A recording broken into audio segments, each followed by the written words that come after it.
Assalamualaikum, salam literasi. Nah, pada materi kali ini kita akan membahas tentang menyajikan simpulan sistematika surat lamaran pekerjaan, di mana setelah kalian mempelajari materi ini, kalian diharapkan mampu mengidentifikasi dan juga menyimpulkan sistematika dari surat lamaran pekerjaan. Oke, kita langsung masuk ke materi. Oke, nah di sini kita sebelumnya pada bagian 1 sudah membahas tentang bagian-bagian surat secara umum. Nah, kalau di bagian 2 ini lebih detail lagi kita bahas. Nah, yang pertama kita bahas adalah bagian pembuka dari surat. Nah, untuk bagian pembuka dari surat, di sini ada salah satunya tempat dan tanggal pembuatan surat.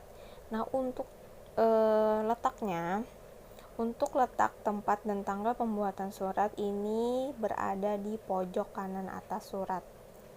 Ya, menulisnya di pojok kanan atas surat. Kemudian ini adalah contoh penulisannya.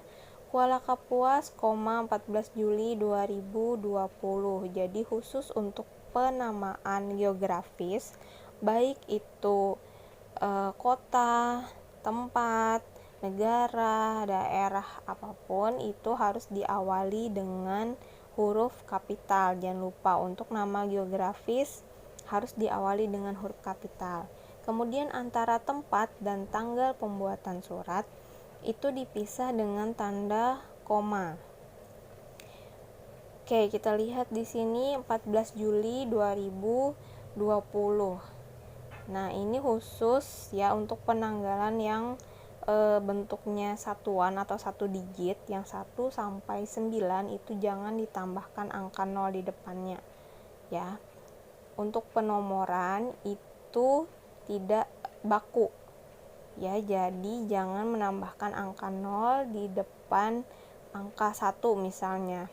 01 Juli 2020. Nah, itu sebenarnya dalam kaidah bahasa Indonesia kurang tepat. Oke, untuk yang nomor 2, di sini ada lampiran dan juga perihal. Jadi kalau ini tadi letaknya di pojok kanan atas, di sini agak ke bawah dan berada di sebelah kiri. Oke. Nah, bisa kita lihat untuk perihal karena bentuknya adalah surat lamaran pekerjaan. Jadi, yang ditulis dalam perihal ini adalah lamaran pekerjaan. Kemudian yang kedua, di bawah perihal itu ada lampiran.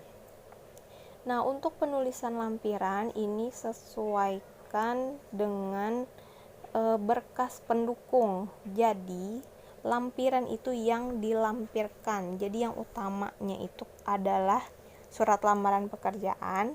Terus yang dilampirkan dalam surat lamaran pekerjaan itu apa?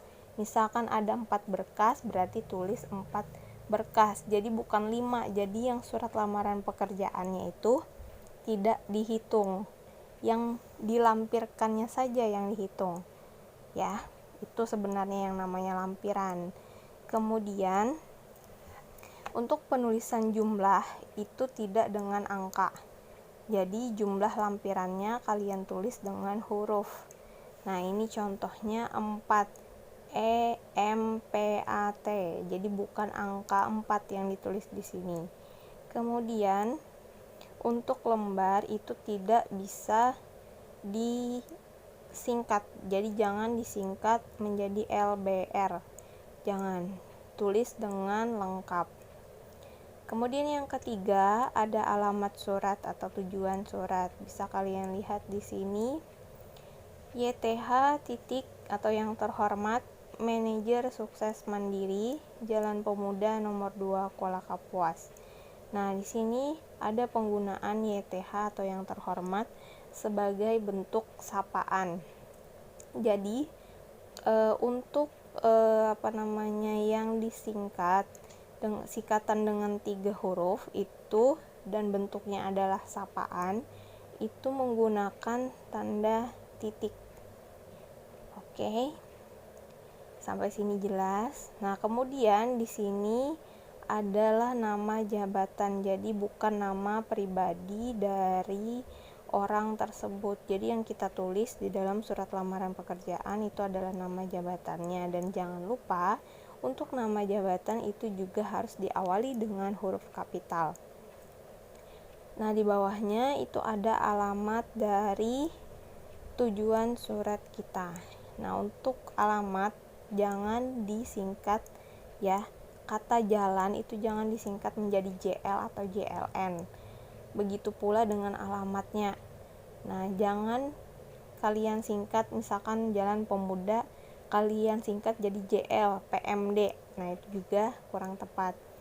Sama di sini, untuk nomor juga jangan disingkat jadi no. Jadi benar-benar ditulis nomor. Sama seperti penanggalan, di sini angka 2 untuk angka satuan itu tidak boleh ditambahkan angka 0 di depannya menjadi 02. Itu penulisan kaidah bahasa Indonesia yang baik dan benar. Nah, untuk memisahkan antara nama jalan dan nomornya dengan nama kotanya itu menggunakan tanda koma. Oke, sampai di sini bisa dipahami ya untuk penulisan tempat, tanggal pembuatan surat, terus perihal dan lampiran, juga alamat tujuan surat yang baik dan benar. Oke, kita lanjut ke halaman selanjutnya. Nah, di sini yang keempat, yang termasuk dalam bagian pembuka ada salam pembuka. Seperti yang saya katakan di bagian 1 sebelumnya, untuk salam pembuka itu menggunakan bahasa formal. Jadi salam pembuka yang umum itu adalah dengan hormat.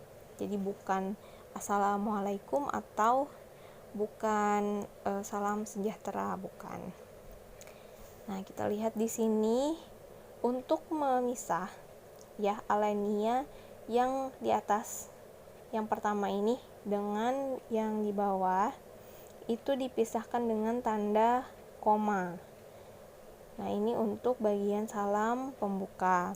Nah, untuk bagian pembukanya, nah ini berdasarkan informasi, maaf ini salah ketik, berdasarkan informasi yang saya dapat di koran Kompas. Jadi untuk isi dari surat lamaran pekerjaan, kalian cantumkan sumber informasi yang kalian dapat, kemudian tujuan kalian melamar pekerjaan tersebut, kemudian bagian apa yang kalian lamar. Nah, itu bisa kalian cantumkan dalam bagian pembukaan surat. Oke, kita lanjut ke bagian isi. Nah, di bagian isi itu ada identitas. Nah, jangan lupa dalam identitas tentunya ada nama, tempat tanggal lahir, jenis kelamin, pendidikan terakhir, dan juga nomor telepon yang bisa kalian hubungi, yang bisa dihubungi. Nah, ini jangan lupa ditulis.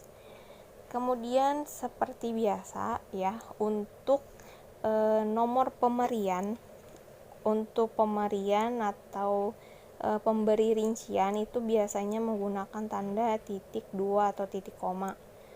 Nah, ini untuk pemberian.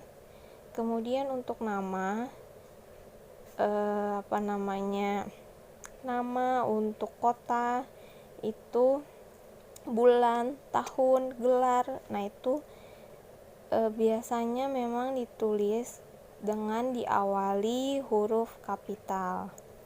Kita lihat di sini namanya Fiona Larasati, Makassar 1 April 1994. Nah, sampai seterusnya. Oke, kita lanjut ke